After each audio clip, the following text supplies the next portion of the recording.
What is going on, everybody?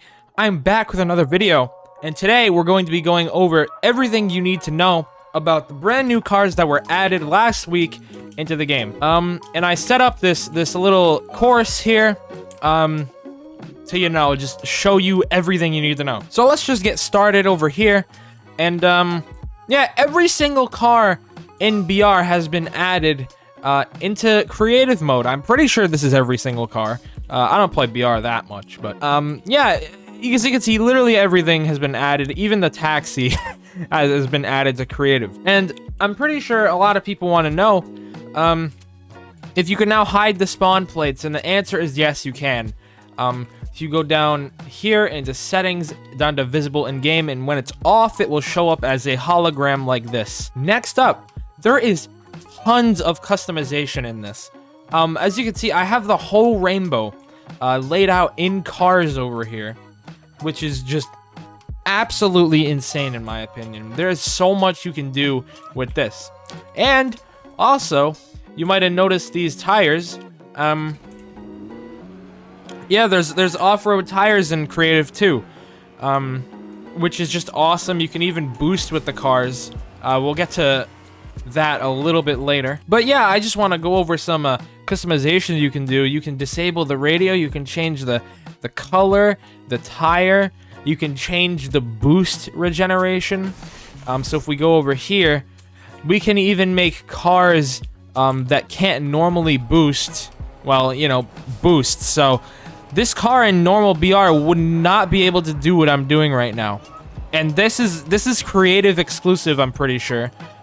Which is awesome. More exclusive things in creative is always awesome to have. Next up, cars can actually interact with traps and other devices. So if we run over the speed boost, well, we get a speed boost. It kind of launches the car forward a little bit, like this.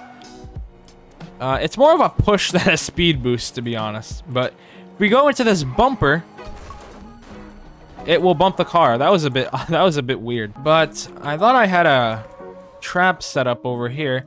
Let's just get a normal trap placed down. Right here. And the car will even trigger the trap, so it'll kill me. And, yeah, that means you can make car death runs. I don't know how I feel about that. That's gonna be terrible. Next up, you can actually drive in first person. So, if you didn't know, if you go to your galleries and go to the Shark Gallery, other galleries have it as well, you can find this helipad. Okay, and you can size it all the way up and turn it so it's facing upwards like this. And if you run inside of it, you can go in first person. This is how the first person effect in some maps is done, if you've played a map like that before. But something really cool that you can do is you can actually drive in first person.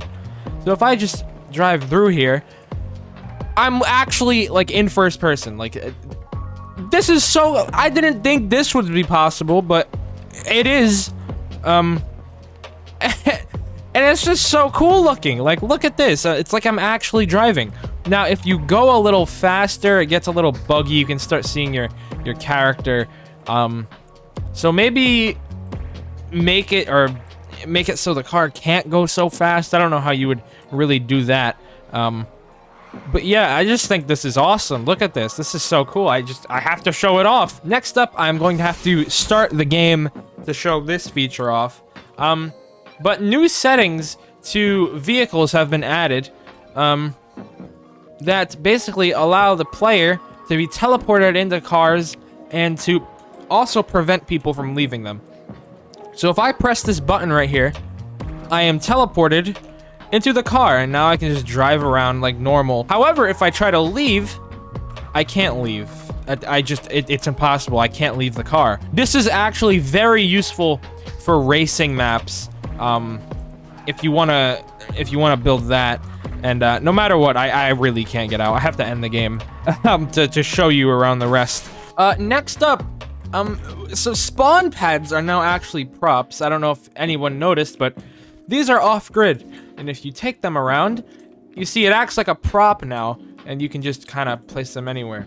Another thing I think I forgot to mention is that there's actually a spawn limit on cars. I don't know what the spawn limit is, but just keep that in mind. Like, don't spam cars everywhere. You don't have to do that. As you can see, I can't place any more, even though I clearly have enough memory for it. But yeah, there is a spawn limit on cars. But we can actually get planes. These are props now too. The ballers are props. And even the drift boards are too. And they work like normal. And I'm pretty sure you can hide their plates as well. Yes, you can. Basically, every vehicle spawn is a prop now, which is just awesome. Now I have to actually grab a car over and drive it over to this area.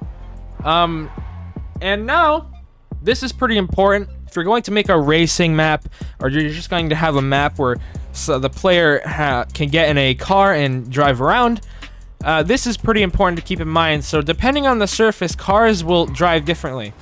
So you'll notice I have capped off at 50 miles per hour on the speedometer down there.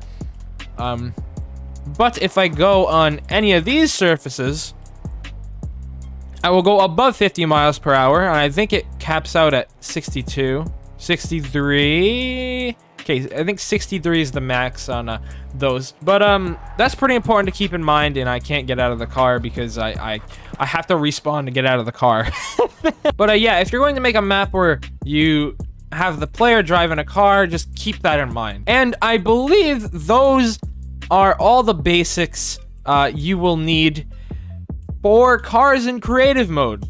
I'm not going to be going over any of the triggers or any of that. These are the basics and everything you need to know to get started with building with cars in the game. So if this helped you, or if this was entertaining, please consider subscribing. And if you want to go the extra mile, you can use my supporter creator code in the item shop if you really want to. And take care.